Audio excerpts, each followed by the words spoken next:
This video was made possible by Skillshare. Start learning for free for 2 months by being one of the first 1,000 to sign up at skl.sh/HAI33. Now, here at HAI, we don't want to spread conspiracy theories, but we do want to get lots of views in order to further our never-ending quest for money, power, and URL extensions that give us 2 free months of Skillshare. And so when we come across a conspiracy theory that we want to tell you about because it's hilarious, we're in a conundrum. How can we make a video on it while maintaining our status as the preeminent source of super accurate, hard-hitting factual content on YouTube? So today, here's the plan. We're going to tell you about this very fun and very insane conspiracy theory, and then we're going to very clearly explain why it's not true, and along the way, we're going to learn a whole bunch about calendars. That's right everyone, calendars. The coolest, sexiest thing since the abacus. Alright, so the theory, which is known by the super credible sounding name the Phantom Time Theory, goes like this. The Middle Ages didn't happen. They were made up. That's right, according to this guy, Heribert Illig, whose name sounds like a piece of IKEA furniture, the years 614 to 911 simply did not happen, but were instead invented by the Holy Roman Emperor Otto III, Pope Sylvester II, and possibly the Byzantine Emperor Constantine VII, because, I mean, if you're gonna do a conspiracy theory, go big or go home. Now, you might ask, why would 2 kings and a pope invent 3 centuries of night, pillaging, and cholera? Well, according to Illig, Otto, Constantine, and the Pope were actually alive in the early 700s, but wanted to live in the year 1000 AD because, and this is true, round numbers are cool. Plus, they could create a fake historical record full of their own personal Charlemagne-based fanfiction that would strengthen Otto III's claim to the Holy Roman Empire. The evidence, and I'm using the word evidence very lightly, for the phantom time hypothesis lies on 3 pillars. First, there isn't a lot of existing archaeological evidence from the supposed period of time from 614 to 911. Second, 10th century Western Europe is littered with Roman architecture, which Illig says doesn't make sense given that the Roman Empire fell in 475 AD, supposedly over 400 years prior.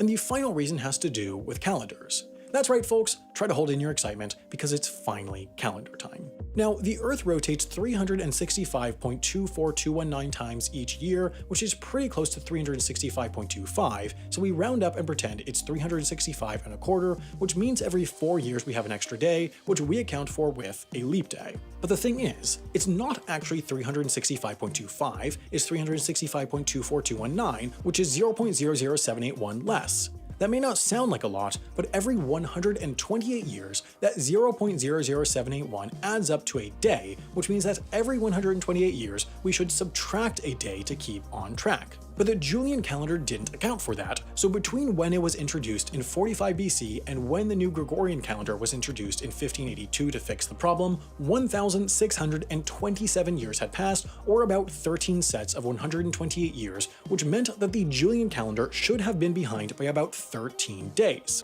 But it turned out, and try to stop your brain from exploding here, the Julian calendar was actually only off by about 10 days, and because each of those missing days takes 128 years to accumulate, that means there's 300-something years unaccounted for. By the way, if you're wondering, the Gregorian calendar fixes the problem by skipping a leap day every 100 years, but then adding it back in every 400 years, which still means we're behind by a day every 1,000 years, but the world probably only has a few decades left anyways, so, you know, c'est la vie. So that's the theory. It's probably got you given a big Now let's talk about why it's not true. First of all, even if there isn't a ton of archaeological evidence, there still is some, and we have reliable ways of dating these artifacts through both carbon dating and looking at tree rings, which can also be called dendrological dating if you're pretentious. Second, the Roman architecture in 10th century Europe. So yeah, have you noticed how there's Roman columns and arches like everywhere? The White House, Buckingham Palace, the Arc de Triomphe, Townsville Hall from the Powerpuff Girls. There's still Roman architecture being built today, so yeah, people also built it in the 900s.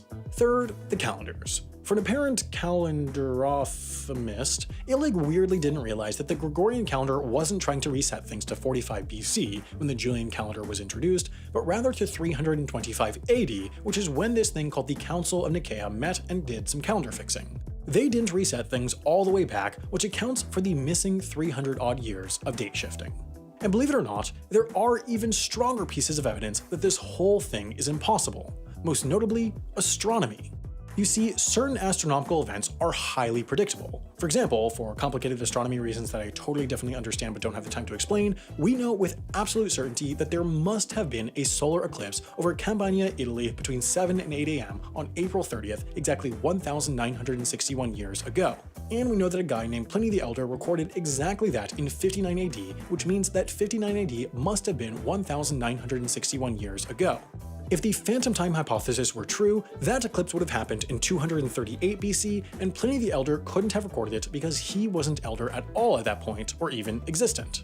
If that didn't make sense to you, maybe this will. All of the rest of the world also records that 614 to 911 happened. Otto and the Pope would have to convince ancient Arab writers to make up Muhammad, convince the English to fabricate most of the Anglo-Saxon period, and convince the Chinese to invent the entire Tang dynasty, which is a level of coordination that seems unlikely, especially considering I can't even figure out how to do a multi-person Zoom call. If you're on Zoom calls a lot because you're stuck at home, you might also, like me, be getting pretty bored. Well, I've got the perfect thing for you. This great class on making cinema-style iPhone filmmaking by Niles Gray and Caleb Babcock that is available right now on Skillshare. Perfect for feeding your creative side. Skillshare, of course, is an online learning community with millions of members who want to further their creative goals.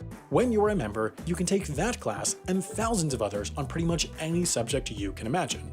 It's perfect for learning something to advance your career, to help in school, or to just have fun, but best of all, you can get 2 months free when you're one of the first 1,000 to sign up at skl.sh/HI33, and you'll get access to their thousands of courses for less than $10 a month when you sign up for an annual subscription.